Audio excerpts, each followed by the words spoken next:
elementary school. She enjoys playing many sports such as soccer, volleyball, basketball, skiing, and more.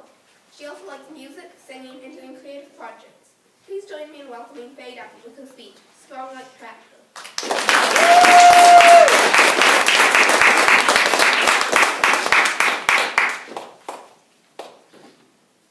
You can be afraid of something for the longest time, and then in days or minutes, that can change.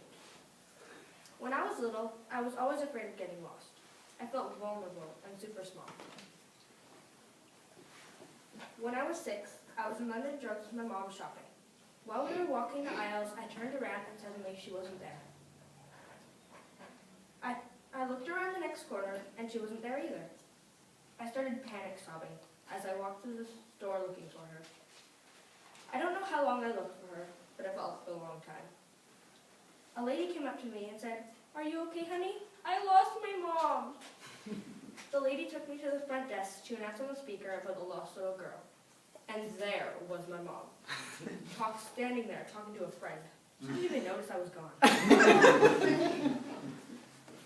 Another scary thing that happened when I was little was when I went to the movie store with my mom. I wandered into the horror section, and there, on the cover of a DVD, was a murderous-looking clown with long, creepy fingernails popping up from behind a shower curtain. It was horrible. That was from the movie It, and since then, I've been terrified of clowns. I also watched the movie Don't Look Under Your Bed when I was about 9. I don't recommend this movie. The monster would grab your legs and pull you under the bed into this purple mist. To this day, I still can't let my legs dangle over the edge of my own bed. I guess horror movies for kids aren't such a great idea. But real life has its fears too. Once my sister and I were brushing our teeth at the sink, and a ginormous wolf spider popped out of the drain. We screamed so loud, my mom came over to see if we were okay. "Oh my God, I thought you guys were dying." That wasn't all though. My singing teacher once told me about the time when a spider bit her on her leg, and the venom seeped into the holes. It eventually wore away at her skin to where you could see the bone. That freaked me out. When I got home one day, there was a spider in my bathtub. I made my mom come and get it. Every spider is venomous to me now.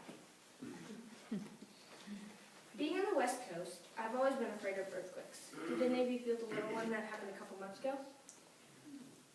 It freaked me out so much that whenever I hear rumbling or a plane passes overhead, I start waving my hands in the air like a crazy person, and my friends look over at me and say, "What the heck are you doing today?"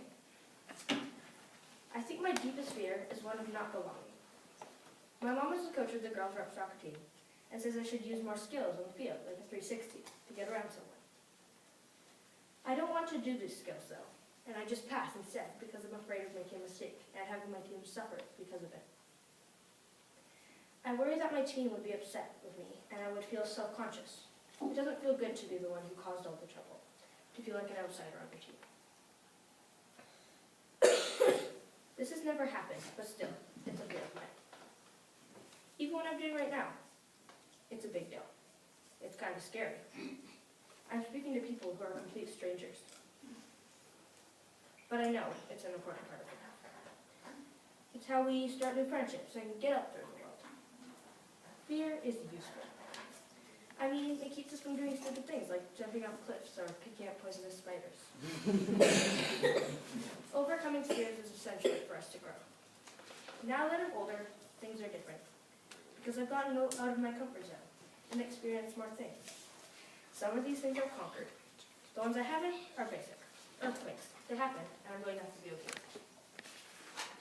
I also know that most spiders are okay. It's a natural life for me. Your fears won't always be the same, but overcoming them will always give you the same feeling of strength. The kind of strength that gives you the courage to push through things, like a tractor trudging through the thick mud. Thank you.